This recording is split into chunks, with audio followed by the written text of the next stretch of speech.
Aleluia! Tome a sua Bíblia, querido, vamos à palavra de Deus. Quarta-feira é o nosso culto da palavra. Nós estamos transmitindo esse serviço online a partir da Aba Church em Marlboro. Amanhã, quinta-feira, é retransmitido a partir da New Hope, Aba Boston. Você recebe o sinal também retransmitido essa mesma reunião. Nós não temos o acesso ao prédio lá em Melrose, como temos aqui em Marlboro. Nós precisamos nos ausentar, mas já fomos contactados pelos administradores do prédio que nós alugamos, que já estamos na expectativa do retorno. Então, que Deus te abençoe. Você pode nos seguir por todas as redes sociais que estão aí nas descrições das transmissões. Livro do Apocalipse, capítulo de número 13, por favor. Eu preciso que você me acompanhe com bastante atenção esta noite, com bastante carinho, por favor. Que você pegue a Bíblia, caneta, papel, anote o que for possível. Se você não conseguir pegar tudo esta noite, então você pode assistir quantas vezes você desejar, porque fica disponível nas redes sociais, tá bom? Bom, vamos ao livro do Apocalipse, por favor. Nós estamos falando sobre as 70 semanas de Daniel, já estamos bem adiantados. Eu quero lhes dar agora algumas chaves e terá como foco a pessoa do anticristo, ok? Livro do Apocalipse, capítulo de número 13, por favor. Vamos lá? Ok. Versículo de número 1. Apocalipse, capítulo de número 13, versículo de número 1. Eu não sei a sua versão bíblica aí o que diz, mas a epígrafe, o tema do capítulo 13, na minha versão, começa dizendo a besta que sobe do mar. Ok? A besta que sobe do mar. Essa expressão, a besta que sobe do mar, significa que a pessoa do anticristo virá das nações além mar. Então, virá, sairá das nações. Então, vamos entender como é que funciona isso, o que o texto está dizendo. Versículo 1. E eu pus-me sobre a areia do mar, e vi subir do mar uma besta que tinha 7 cabeças, 10 chifres, e sobre os seus chifres 10 diademas, e sobre as suas cabeças um nome de blasfêmia, ok? Se você quiser fazer algumas observações ali, o anticristo, ele vai se manifestar durante o período da grande tribulação. O período dos 7 anos, a última semana de Daniel. E essa manifestação começa a ganhar luz e significado aqui no livro do Apocalipse, no capítulo de número 13. O versículo de número 1 diz, veja só, se você quiser, observa ali, 7 cabeças e 10 chifres. Estas 7 cabeças aqui falam de 7 governantes. E esses 10 chifres fala de 10 blocos de nações que irão projetar o anticristo. Ou seja, desses 10 blocos de nações, essa projeção, 7 governantes ganharão destaque. E dentre estes 7 governantes haverá um que será o anticristo. Ele vai ser a manifestação da blasfêmia, do tormento, da vergonha, da mentira, do engano. Então, 10 blocos, desses 10 blocos, 7 governantes em referência, e destes 7 governantes, um se levantará com maior força, e este um, então, o anticristo, ok? Vamos seguir um pouquinho para a gente ir construindo toda a estrutura. Veja ainda que sobre essas cabeças havia um nome de blasfêmia. Eu quero que você movimente um pouquinho a Bíblia e vá na segunda carta de Paulo aos Tessalonicenses agora, no capítulo de número 2. Segunda carta de Paulo aos Tessalonicenses, capítulo de número 2, por favor. Eu vou destacar esse texto por algumas vezes. Eu quero que você destaque 2 Tessalonicenses, capítulo de número 2, e veja dos versículos de número 1 ao 12, ok? Versículos de número 1 ao 12.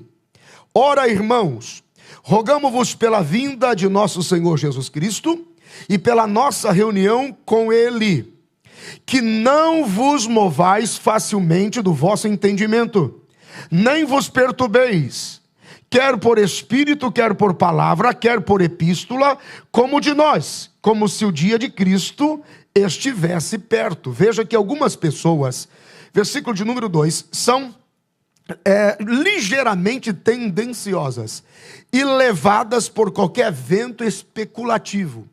E segundo Paulo escreve aos Tessalonicenses, no versículo 2, quanto mais se aproxima aquele dia, mais avultadas, agitadas, tumultuadas ficam as pessoas, as mentes ávidas da curiosidade, da especulação, para talvez se sobressair ou se adiantar em algum nível de revelação a respeito de Cristo e a sua volta.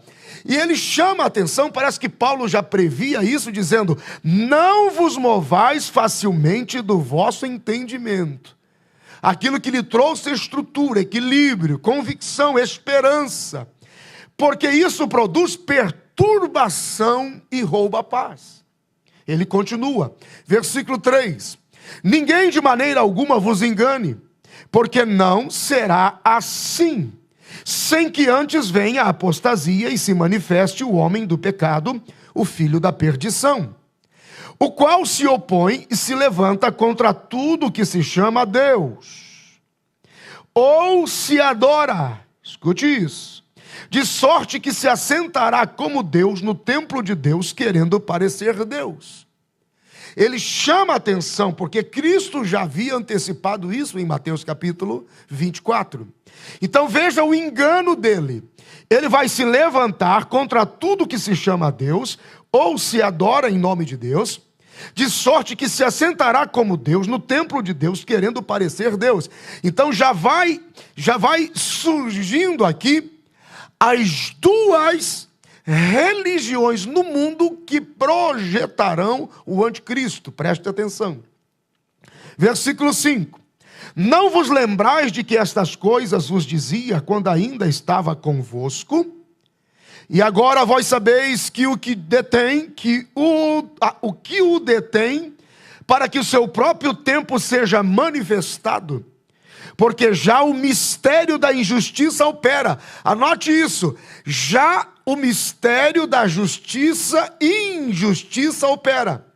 Somente há um que agora o retém, até que do meio seja tirado.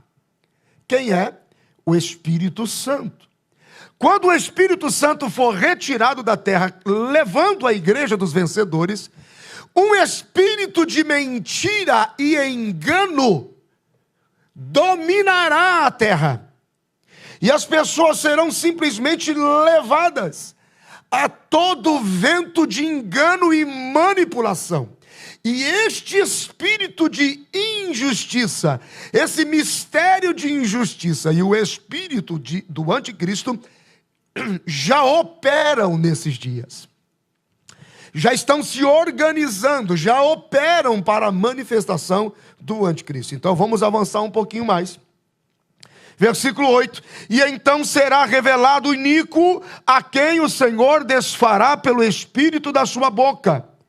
Veja, enquanto o Espírito Santo permanecer aqui, junto da igreja, o anticristo não se revelará, porque é o Espírito Santo que o detém. Porque é o Espírito da verdade que o detém. É por isso que o anticristo não pode simplesmente se levantar agora, a igreja estando aqui. Precisa ser tirada a igreja dos vencedores, o espírito da verdade se retira e o espírito do engano opera. Então ele está detido até que ele seja revelado e depois para ser consumido, desfeito pelo espírito da sua boca, aniquilado pelo esplendor da sua vinda. Versículo 9. a esse cuja vinda é segundo a eficácia de Satanás, com todo poder, sinais, prodígios e mentira. Então destaque o versículo de número 9. A operação do anticristo, a movimentação do anticristo, não terá como base a verdade, mas toda a base, toda a plataforma do anticristo, todo o sustento dele será baseado no engano. Quando o anticristo surgir, e o Espírito Santo já não está mais aqui, porque levou a igreja dos vencedores, então a mentira se estabelecerá na sua força máxima. A mentira terá domínio sobre todo mundo, porque vai atuar por influência do espírito de Satanás que operará no anticristo. Ele é o pai da mentira, e o seu discurso e a sua movimentação será um discurso e uma movimentação baseada na mentira. Olha os versículos 2 e 3 de Apocalipse 13. Volte lá, por favor, com bastante calma. Apocalipse, capítulo 13, versículos 2 e 3 agora. E a besta que vi era semelhante ao leopardo, e os seus pés como os de urso, e a sua boca como a boca de leão. E o dragão, este é Satanás. Este é Satanás, a antiga serpente, o diabo. Lhe deu poder, e o seu trono, e grande força, e grande poderio. Versículo 3. E vi uma das suas cabeças ferida de morte, e a sua chaga mortal foi curada. E toda a terra se maravilhou após a besta. O bloco das nações, esses 10 blocos, e a força de 7 governantes manifestarão o anticristo, esta besta que sobe do mar. Essa manifestação do anticristo vai coincidir com o lançamento, a derrubada última de Satanás à terra. Nós lemos lá no Apocalipse capítulo 12, na semana passada, versículo 7, houve uma batalha no céu, e a antiga serpente, o diabo, Satanás, enganador do mundo, foi precipitado à terra. Quando Satanás for lançado à terra, e isto vai acontecer no processo da movimentação da cidade, na metade da semana, veja que ele é lançado, e esse espírito, o espírito de Satanás, entrará no anticristo. Só que ele estará se movendo na mentira. Ele estará se movendo em 3 anos e meio de falsa paz. A igreja dos vencedores foi retirada pelo rapto. O espírito da verdade deixou este lugar. O anticristo chega como um resolvedor, um solucionador dos problemas mundiais. Porém, ele trará uma falsa paz. Só que a Bíblia diz que ele precisa chamar a atenção de um povo em particular. Que povo? Os judeus, que estarão encantados no anticristo, porém reservados, esperando um sinal. Qual é o sinal? A Bíblia diz que o anticristo terá que ser ferido com chaga de morte e ressuscitar. Esse será um sinal que confundirá a mente das pessoas, especialmente de Israel, que vai vê-lo como o Cristo Messias que veio, morreu e ressuscitou. O falso profeta anunciará isto dizendo: este é o verdadeiro, porque aquele de quem os cristãos anunciaram, morreu, ressuscitou e abandonou vocês aqui. Mas esse morreu, ressuscitou e permanece com vocês. Olha o espírito do engano. A Bíblia diz que ele será ferido de morte, porém a sua chaga mortal será curada. Quando é que essa chaga mortal será curada? No meio da semana, após 3 anos e meio de falso governo, ele morre. O espírito de Satanás, a antiga serpente, em batalha no segundo céu, é precipitado na terra, entra nele e dá vida nele.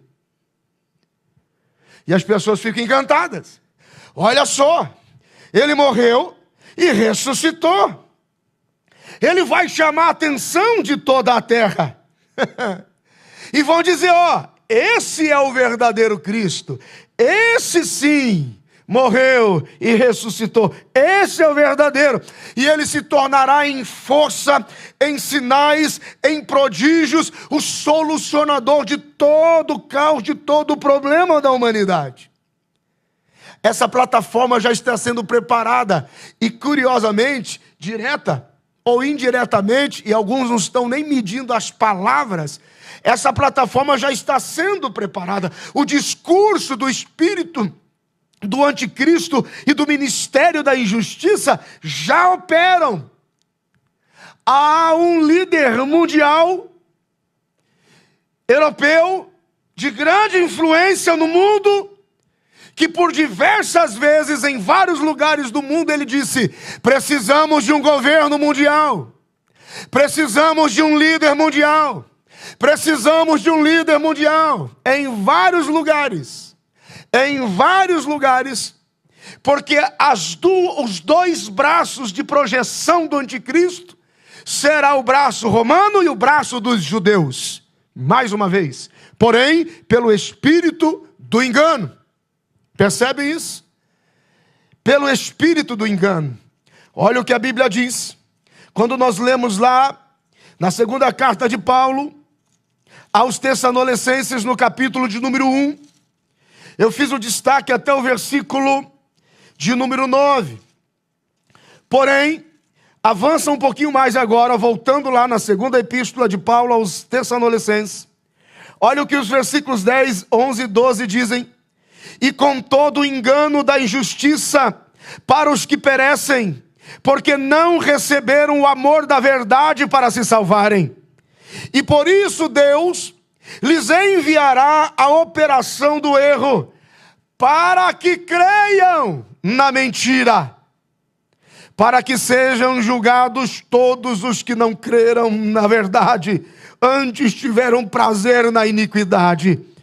E como é que ele vai se revelar? Como é que ele vai se manifestar? Olha o versículo de número 4 do capítulo 2 de 2 Tessalonicenses. O qual se opõe e se levanta contra tudo que se chama Deus, e ele vai se assentar no lugar de Deus, chamando a atenção para si, como se fosse Deus, no templo de Deus, querendo parecer Deus. Meu Deus do céu! Clame aí pelo sangue de Jesus que você não passe por isso. O espírito do anticristo já opera.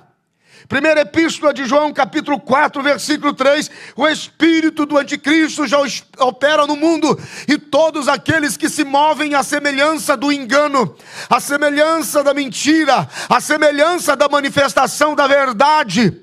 Líderes religiosos que não passam de apacentadores e instrutores do caminho, que se sentem deuses, operam pelo espírito do anticristo. Escutem isso. Que precisam a qualquer custo de alta afirmação ministerial baseado em sinais a qualquer custo. Não, eu preciso operar sinais no nome de Deus para que creiam que eu fui enviado. Gente, cuidado com a operação do erro e do espírito do anticristo, ministério da injustiça que já opera no meio deles. Avançamos um pouquinho mais. Versículos de número 4, versículo 4, vamos para o versículo 4. E adoraram o dragão, a besta, adoraram o espírito de Satanás. Começaram a adorar o anticristo, a reverenciá-lo como Deus. Porém, como a operação do erro e do engano, aqueles que desprezaram a verdade e adoraram a mentira, começaram a reverenciar o anticristo, sem saber que era Satanás que estava operando nele. Olha o versículo 4.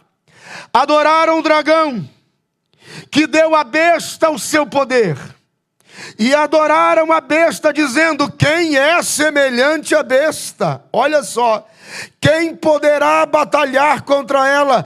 Inicia uma adoração aberta, escancarada ao diabo, uma adoração direta a Satanás, ao dragão, a antiga serpente. Versículos 5 e 6. E foi-lhe dada uma boca para proferir grandes coisas e blasfêmias, e deu-se-lhe poder para agir por 42 meses. Destaca 42 meses, escreve do lado, igual 3 anos e meio.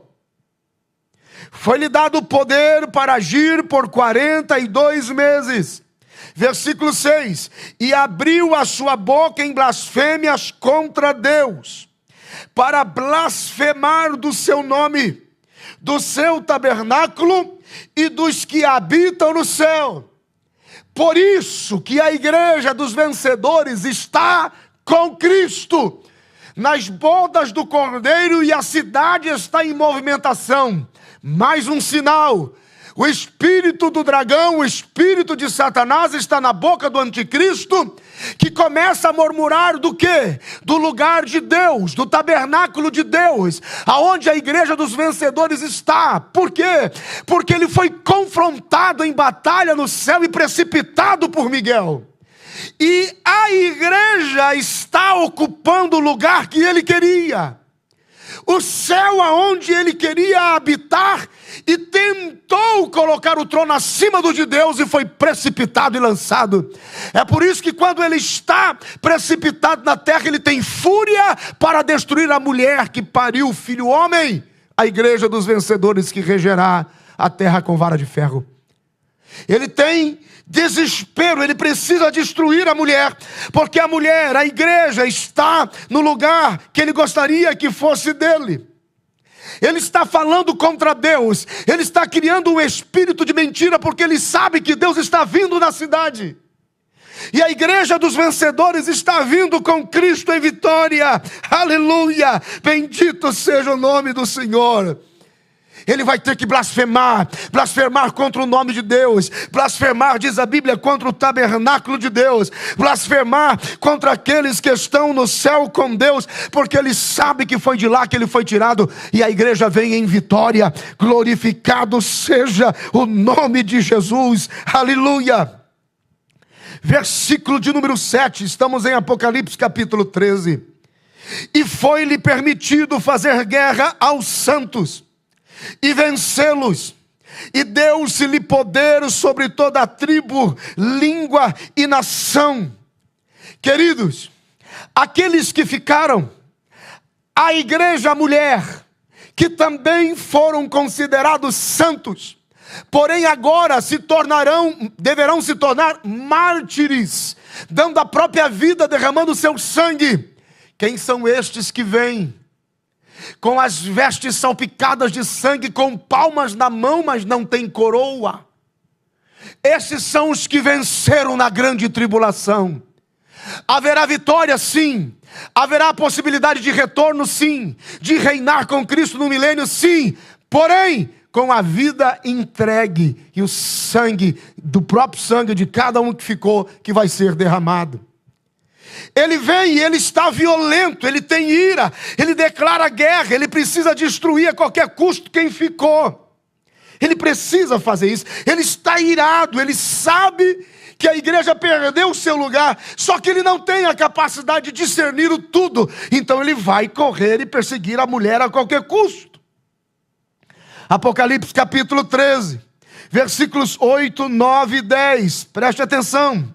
E adoraram-na todos os que habitam sobre a terra, esses cujos nomes não estão escritos no livro da vida do Cordeiro, que foi morto desde a fundação do mundo.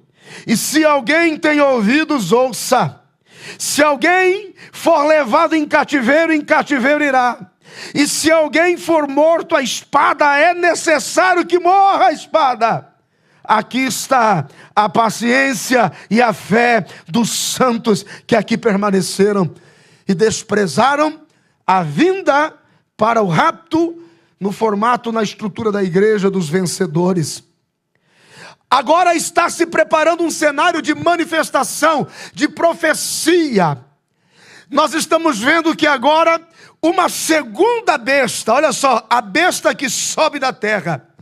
Uma besta sobe do mar, anticristo. Besta que sobe da terra. Há um falso profeta, porque assim como João veio como profeta para manifestar o Messias, Cristo que veio, assim também um anticristo precisará de um falso profeta para profetizar de caráter falso, de engano, a vinda e a revelação de um anticristo. Aí começa uma outra estrutura no cenário. Olha aqui, versículo de número 11. E vi subir da terra outra besta, e tinha 2 chifres. Esses 2 chifres representam 2 nações com estruturas religiosas distintas.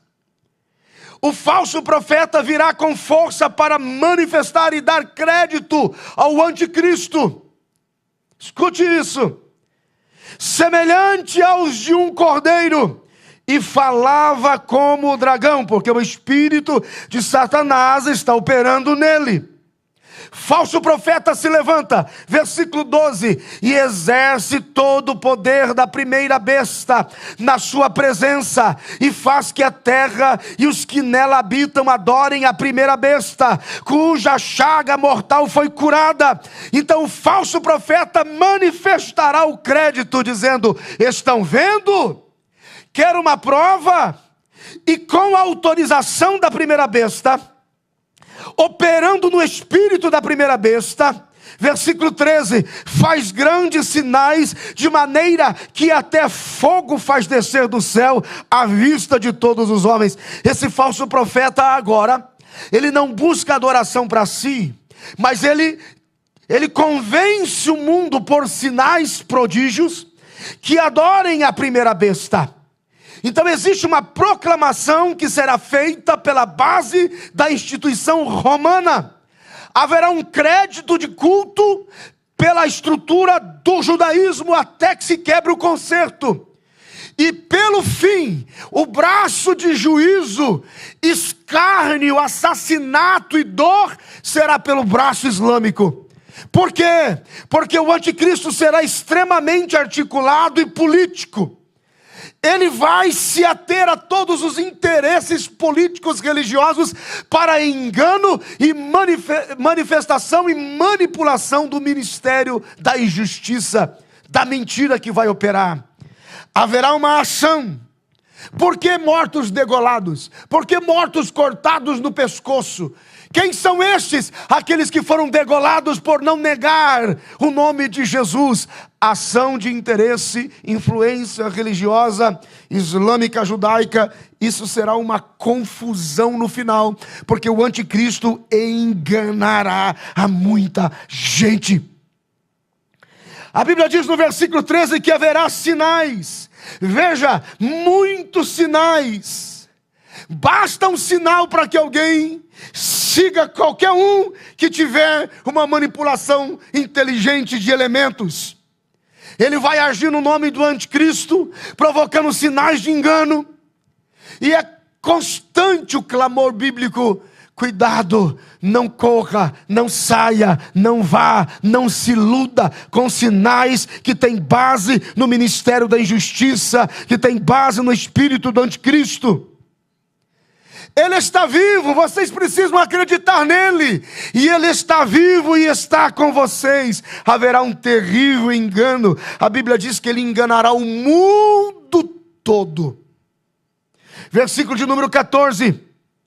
e engana os que habitam na terra com sinais que lhe foi permitido que fizesse em presença da besta, dizendo aos que habitam na terra que fizesse uma imagem à besta que tinha ferido da espada, mas agora estava viva. Semana passada, se eu não me engano, eu recomendei que alguém que desejasse assistisse o vídeo que está no YouTube da inauguração de um túnel na Suíça, o túnel de São Gotardo.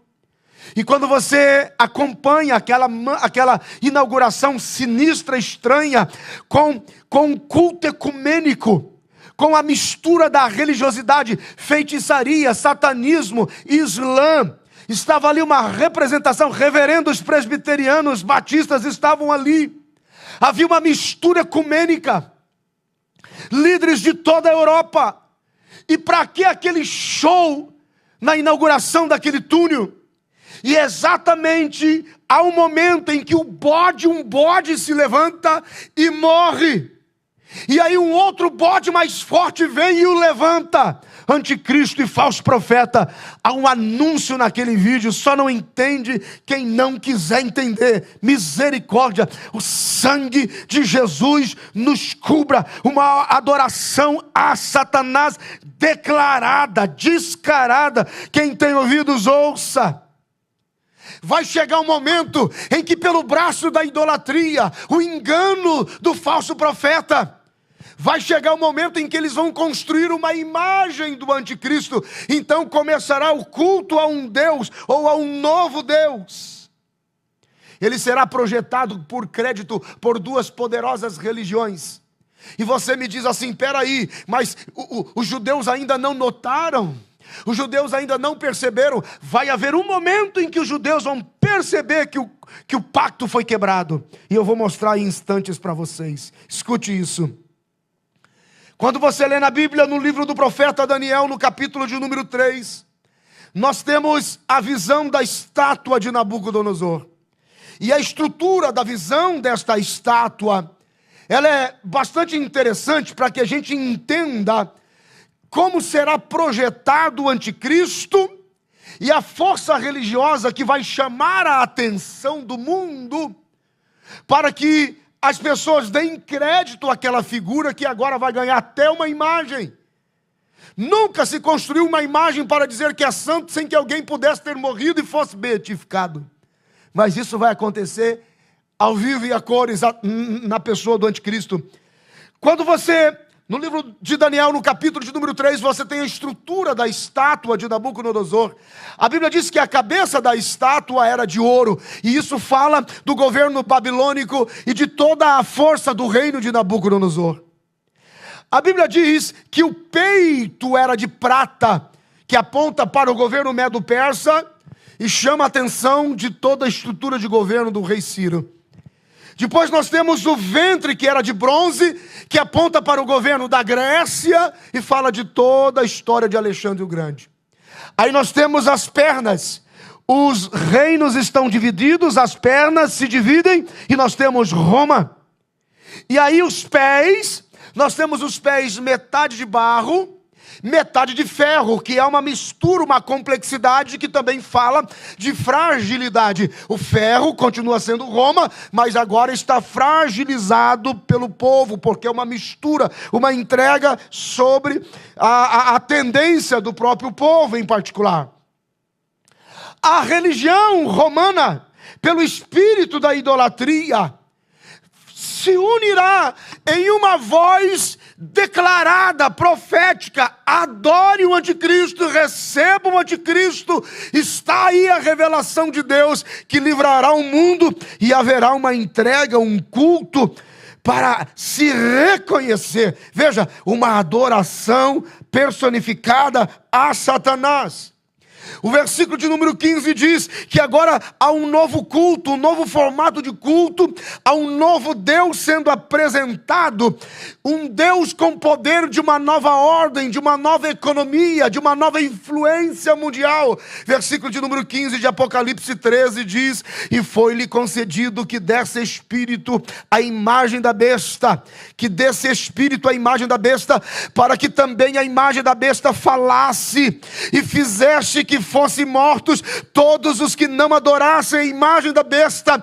É uma divindade sendo processada, é uma manifestação divina, é um novo Deus, é um novo formato de culto.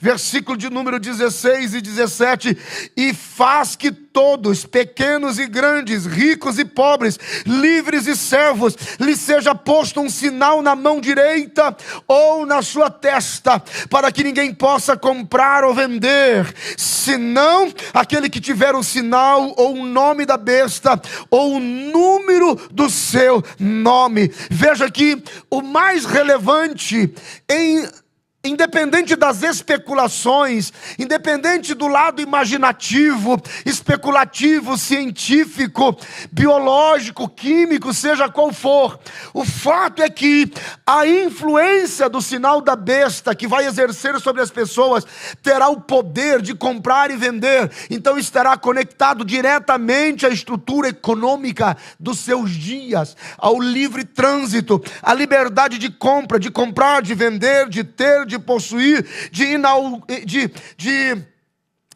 ter atitude de sobrevivência, de compra e venda, enfim.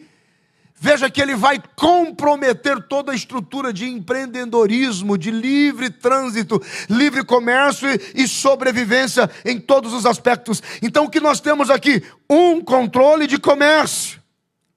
Não vou especular, nem lançar luz, nem pânico sobre o que a gente está vivendo nesses últimos dias, mas que o ministério da injustiça e o espírito do anticristo já dão sinais, já dão. Isso é a esperança que a igreja dos vencedores tem.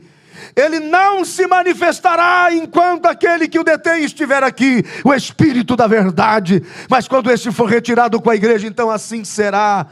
Oh, Maranata, ora vem, Senhor Jesus. Agora eu quero que você redobre a atenção, porque eu preciso lhe ajudar, eu preciso lhe orientar. Escute isso. Quando o anticristo se manifestar, ele virá como um solucionador dos problemas mundiais. Porém, movido, eu vou falar com bastante calma para você entender, preste atenção. Movido pelo espírito da injustiça, do engano, da mentira, ele vem com falsidade, com manipulação. Na metade dos 7 anos, na metade, 3 anos e meio, a falsa paz vai acabar. E é aqui que eu preciso que você pegue a sua Bíblia agora e segure ela com força e abra comigo. O que vai acontecer para que o anticristo quebre o contrato, quebre o pacto? Se a palavra em Daniel capítulo 9 deveria durar 1 semana, Deus disse 7 dias. Já expliquei no princípio do estudo, dias em anos, anos em minutos, minutos em semanas, semanas em meses, soberania de Deus.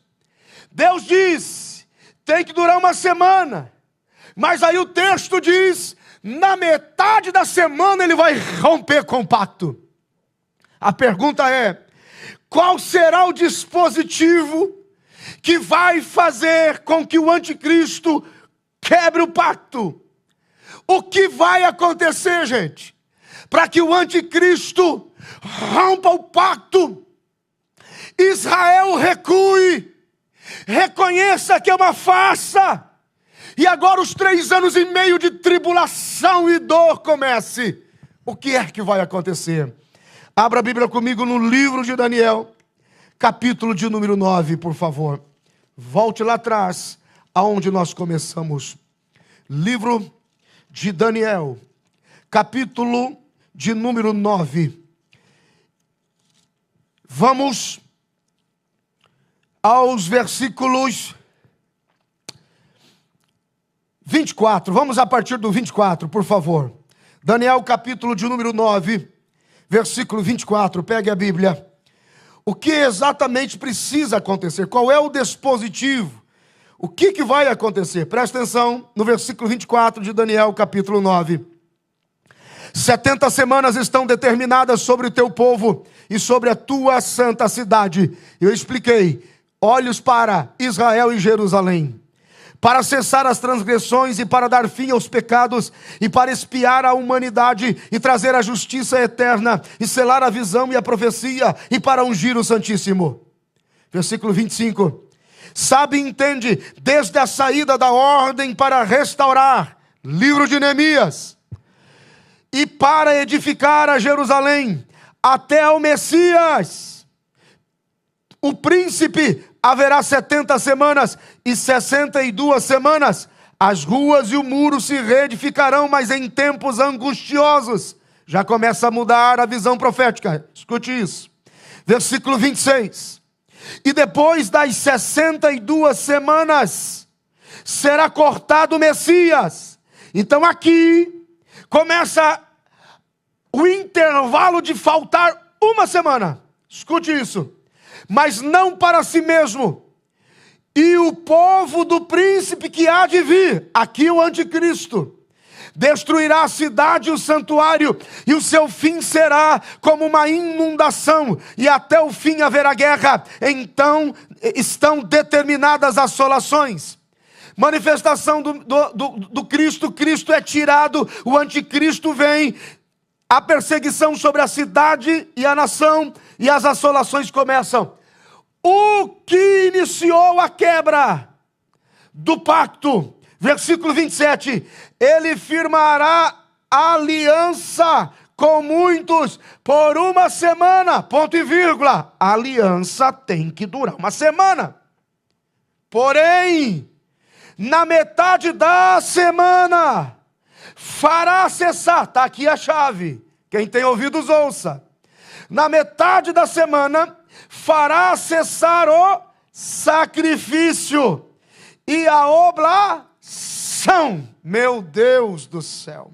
Meu Deus do céu. Tem alguém aí? Me diz aí, meu Deus, você tinha que estar aqui que eu tinha que ver seu rosto. Me diz aí se você entendeu. Eu vou ler de novo. O que precisará acontecer? Tem que durar uma semana. Porém, o engano vai terminar na metade da semana. O que precisa acontecer para que quebre-se o pacto? Cesse as ofertas. O sacrifício de ofertas e oblações cessem. Pastor, eu não estou entendendo. Gente, quem conhece o judaísmo sabe que o judeu prefere morrer a deixar de contribuir e ofertar com o templo de Deus. Ah, meu Deus do céu. Os judeus preferem morrer. Os judeus estão armazenando em depósitos bancários, investimentos e aplicações bilhões de dólares para oferecer ao anticristo quando ele surgir. Porque eles serão enganados. Quando eles virem ele se assentando no lugar de Deus como se fosse Deus e chamando a atenção para o seu culto, os judeus ajuntarão bilhões e levarão para ele.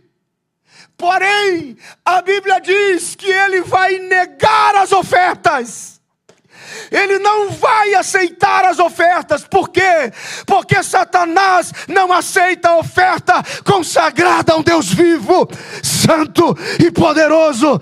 E quando os judeus perceberem que ele vai desprezar a oferta de um Deus vivo, os judeus vão dizer: é o anticristo, não é Deus. Porque o nosso Deus sempre recebeu nossas ofertas. Ah, pelo amor de Deus, gente. Tem alguém aí? Diga alguma coisa. Todo homem e mulher que teme a Deus, ele sacrifica financeiramente a Deus. Quando nós trazemos dízimos e ofertas na casa do Senhor, nós estamos dizendo: o Deus dessa casa é vivo, o Deus dessa casa é provedor, o Deus dessa casa é tremendo, o Deus dessa casa cuida de mim, o Deus dessa casa cuida da minha família. Por isso eu amo este Deus, por isso eu adoro este Deus, por isso tudo que eu tenho é dele, porque ele é Deus provedor.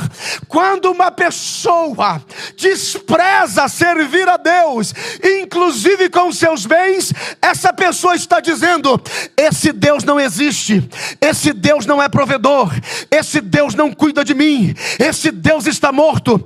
Toda pessoa que despreza ofertar e dizimar para Deus já está debaixo da influência do espírito de anticristo. Tem alguém aí? E às vezes eu me pergunto, que Deus é tão misericordioso, Deus é tão misericordioso, que Ele dá um tempo para as pessoas, até o dia em que Ele levanta um profeta na palavra, para te mostrar na palavra o desprezo que se dá a Deus, inclusive por negligenciar a Ele o que você tem, o que Ele te deu e o que Ele representa para você. Filho de Deus, cristão autêntico, gente que conhece o Deus vivo que é provedor, nunca fica sem uma representação financeira diante de Deus. O ato de ofertar e dizimar, você está dizendo: eu confio nesta casa, eu confio no Deus desta casa. Pastor, mas eu não confio, então é melhor não ficar na casa. É uma palavra dura, mas é isto que a Bíblia está dizendo. Mas enquanto você permanecer num lugar e fazer o nome de Deus ser grande naquele lugar, trazei vossos dízimos, trazei vossas ofertas. O espírito de anticristo opera da seguinte forma: eu não acredito, é passado, é do velho, é da lei, não precisa, ninguém me manda, ninguém me obriga, ninguém me convence, e vai resistindo, vai resistindo e vai resistindo. Essa resistência, sem contar aqueles que dão e manipulam o que dão, sem contar aqueles que não aparecem para reconhecer que existe um Deus vivo. Meu irmão, pelo amor de Deus, se você chegar a imaginar que eu estou dizendo isso porque isso diz respeito a mim, que Deus te guarde, porque a qualquer momento Ele pode matar você por tocar no processo da revelação da palavra. Como pastor, eu preciso te orientar. Escute, eu não estou falando de valores, eu estou falando de devoção e generosidade. Todas as vezes que você entrega, inclusive as suas finanças, por que você ora? É pela fé.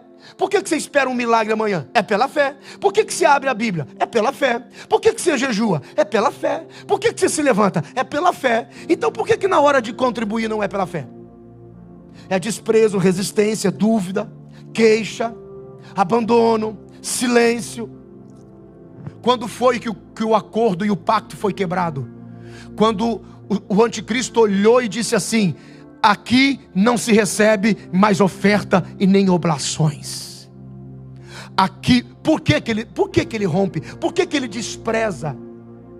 Porque aquelas ofertas foram consagradas ao único Deus vivo, provedor, criador dos céus e da terra. E o judeu ama esse Deus. O cristão que sabe o Deus que tem, ama esse Cristo. E o seu culto é completo. É por isso que a revelação de Joel no capítulo 1 acontece tempos depois. Porque tudo que vai acontecer na terra, quando a oferta parar, é revelada no livro de Joel. Abra sua Bíblia no livro do profeta Joel comigo. Abra aí. Livro do profeta Joel, capítulo de número 1. Não, irmão, desliga o telefone não. Não fica bravo não. Alegrinho, sorri, dá graças a Deus que tem um pastor que te instrui pela palavra e não inventa história. Olha para cá. O anticristo vai olhar para as nações, especialmente para os judeus, que virão com bilhões. Não faz sentido. Ele precisa de dinheiro para manipular as nações? Ele tem os prodígios da manipulação do espírito de Satanás, a manipulação dos elementos. Ele vai dizer assim: cesse a oferta de sacrifício e oblações. Os judeus vão dizer: como? Como? Se romperá o pacto. A visão está ampliada. Livro do profeta Joel, capítulo de número 1. Agora você vai me entender como sacerdote, o que é que dói dentro da gente. Palavra do Senhor que foi dirigida a Joel, filho de Petuel. Ouvi isto, vós anciões, e escutai, pois os moradores da terra, todos, porventura isto aconteceu em vossos dias, ou nos dias dos vossos pais. Que dor, que lamento é esse? Fazei sobre isto uma narração aos vossos filhos aos seus filhos desta e outra geração. O que ficou da lagarta, o gafanhoto comeu. O que ficou do gafanhoto, a locusta comeu. O que ficou da locusta, o pulgão comeu. Despertai-vos, bêbados, chorai, gemei, todos os que bebeis vinho por causa do mosto, porque tirado é vossa vida. Tudo foi arrancado da vossa boca. Porque subiu contra a minha terra uma nação poderosa e sem número, e os seus dentes são como dentes de leão, tem queixadas de um leão velho. Fez da minha vide uma assolação e tirou a casca da minha figueira, despiu-se toda e lançou por terra, e os seus ramos se embranqueceram.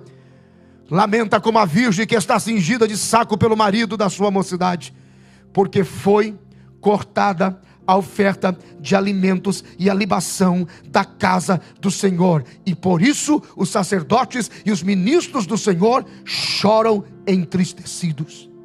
Por quê? Porque estão precisando do dinheiro? Porque estão precisando das ofertas? Os ministros responsáveis choram, porque sabem que quando a oferta da casa do Senhor é cortada, haverá juízo sobre o povo. E os moradores da terra, você pode não acreditar, mas a economia do mundo, eu vou falar em alto e bom som, você pode não acreditar, mas a economia do mundo só está segura ainda, porque tem gente de temor que oferta e dizima. Ou então a gente esquece a Bíblia, rasga isso aqui, e vamos cada um cuidar da vida da gente. O que vocês acham? Foi cortada a oferta, a libação da casa do Senhor, os sacerdotes e os ministros estão entristecidos. O que aconteceu?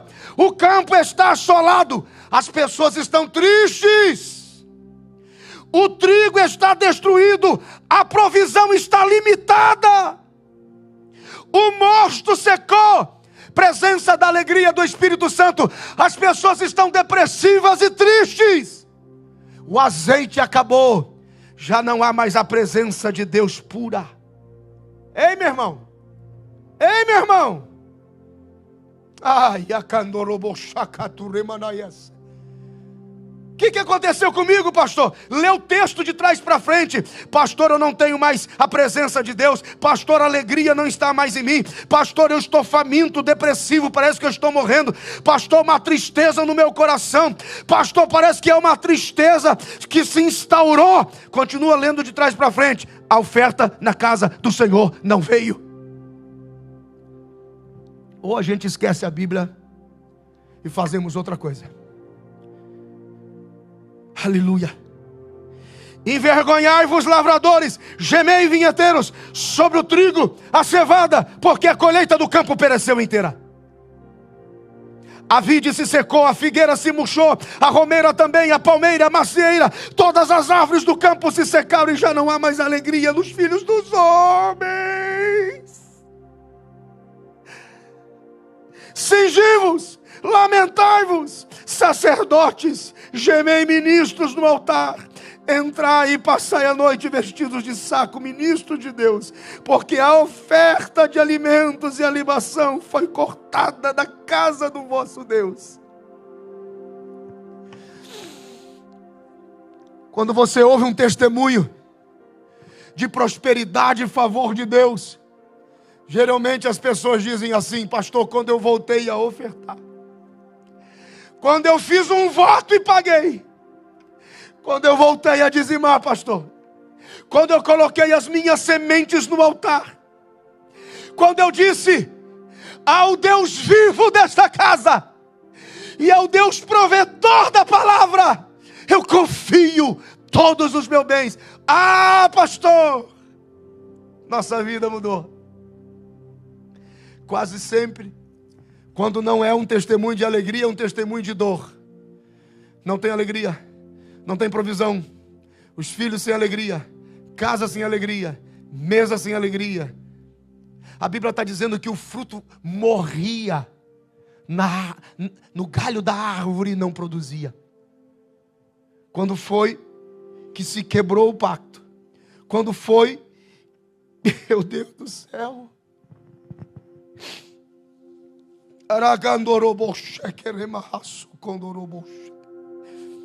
aleluia, aleluia, aleluia. O espírito do anticristo, primeira epístola de João, capítulo 4, versículo 3. O espírito do anticristo já opera no mundo. Todos os que desprezam seu culto, inclusive com a sua representação de ofertas, estão influenciados pelo espírito do anticristo. Eu tenho aqui as minhas dúvidas se você pertence à igreja dos vencedores. Quem tem ouvidos, ouça. A Bíblia diz no livro de Atos dos Apóstolos, no capítulo 5, quando Ananias e Safira vieram à presença de Pedro, e eles estavam prestes a ser fulminados, Pedro disse: se fosse comigo, talvez eu julgaria diferente, mas o dono da oferta que vocês roubaram é que reclama a oferta. Não mentistes a mim, mentistes ao Espírito Santo de Deus. Se fosse comigo eu administrava, mas aquele para quem é a oferta, mas nós colocamos nos seus pés, Pedro, rito, mas o dono reclama, mentiste ao Espírito, morra. E aí vem a mulher, semelhante a ele, porque aquele de quem a oferta pertence, aquele que é o dono do culto, reclamará o culto.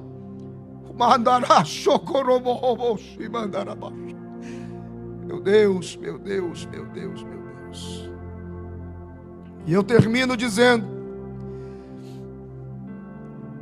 Jesus já havia antecipado isso muito tempo atrás. Evangelho de Jesus Cristo, conforme escreveu Mateus no capítulo 24. Abra sua Bíblia e nós vamos começar a concluir. Mateus capítulo de número 24. Encontre os versículos 14 e 15, por favor. E este evangelho do reino será pregado em todo o mundo, em testemunho a todas as nações, e então virá o fim.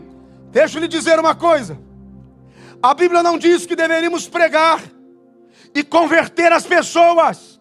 Não é processo meu e seu converter as pessoas. Se eu e você fôssemos os que convertessem as pessoas, o Espírito Santo seria dispensado. Mas é a nossa obrigação falar de Jesus para o maior número de pessoas possíveis. Não significa que se você pregar, todos terão que aceitar. Isso é um outro processo e não diz respeito a você. Mas pregar e anunciar, parar pelo menos uma vez no dia e dizer: meu amigo, você já ouviu falar do amor de Deus derramado na cruz, na pessoa de Cristo, e o plano da salvação para a sua vida?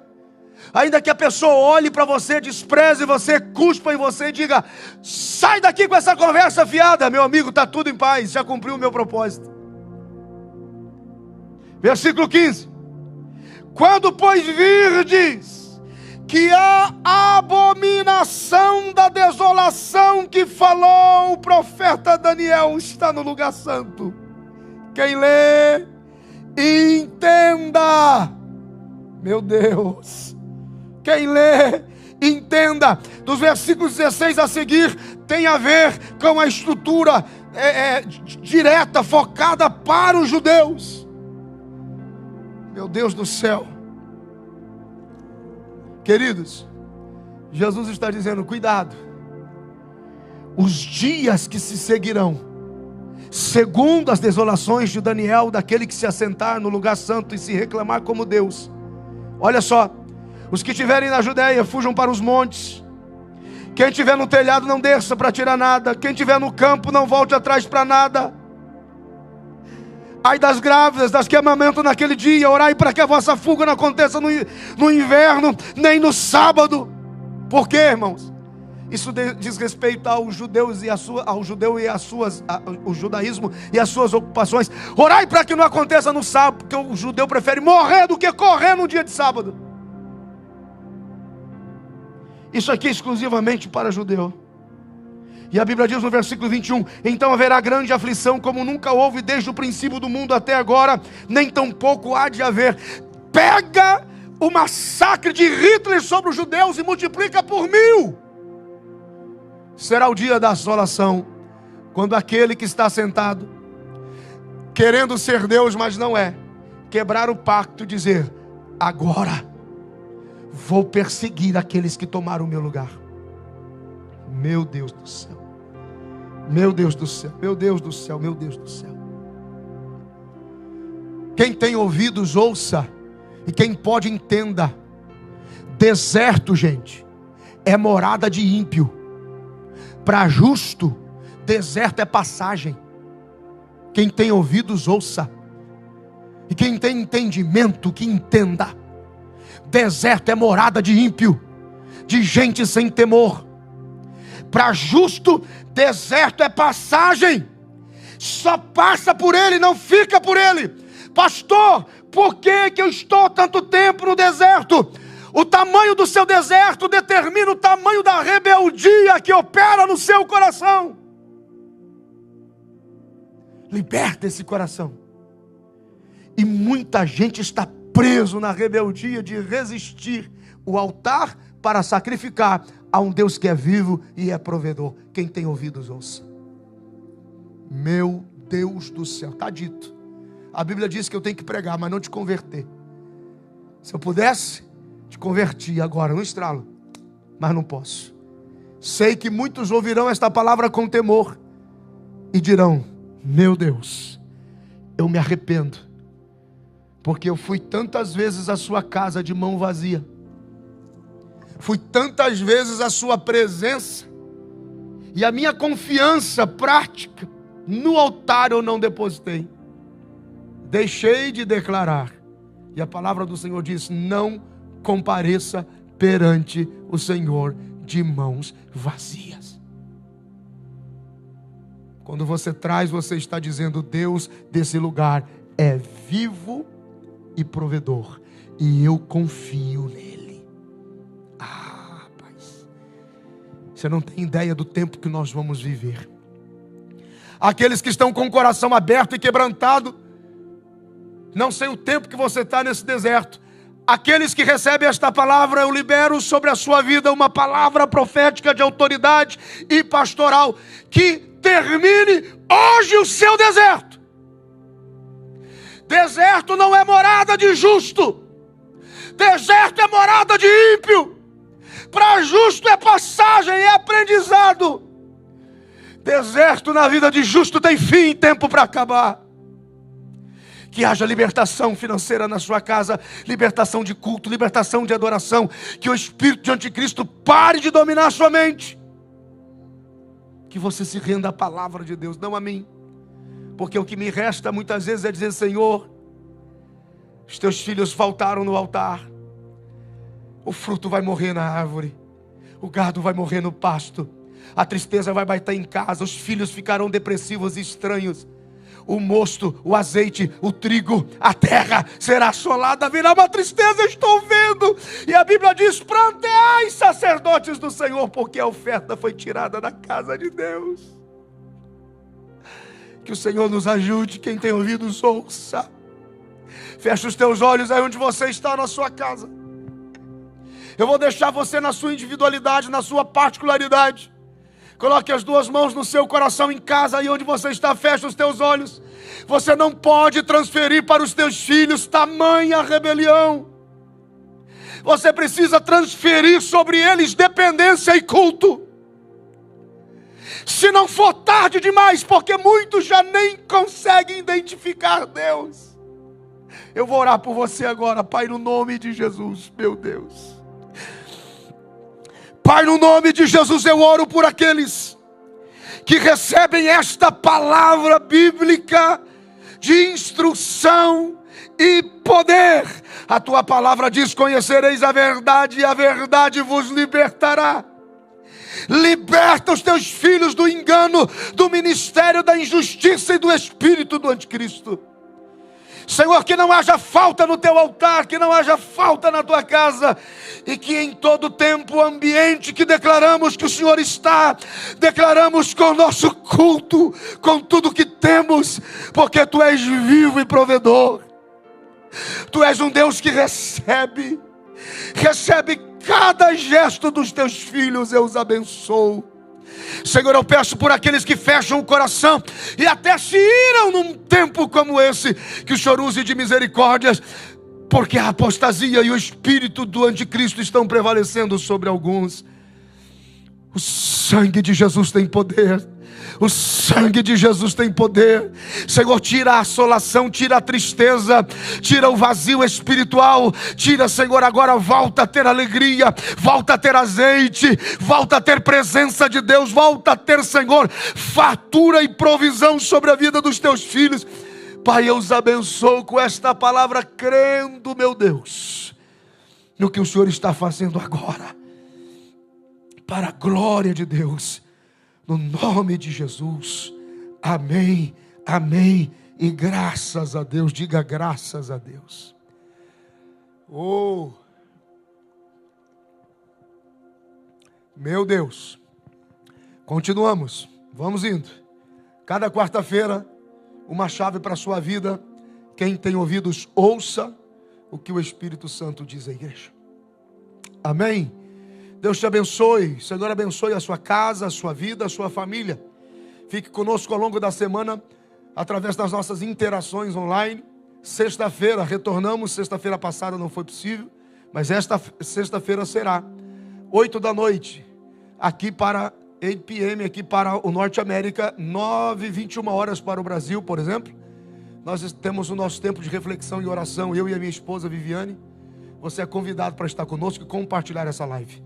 Tá bom? O Senhor te abençoe. Que Deus te abençoe e te guarde. Que Ele levante o rosto sobre você e tenha misericórdia de você. Que Ele levante o rosto sobre você e a sua casa e guarde você em paz.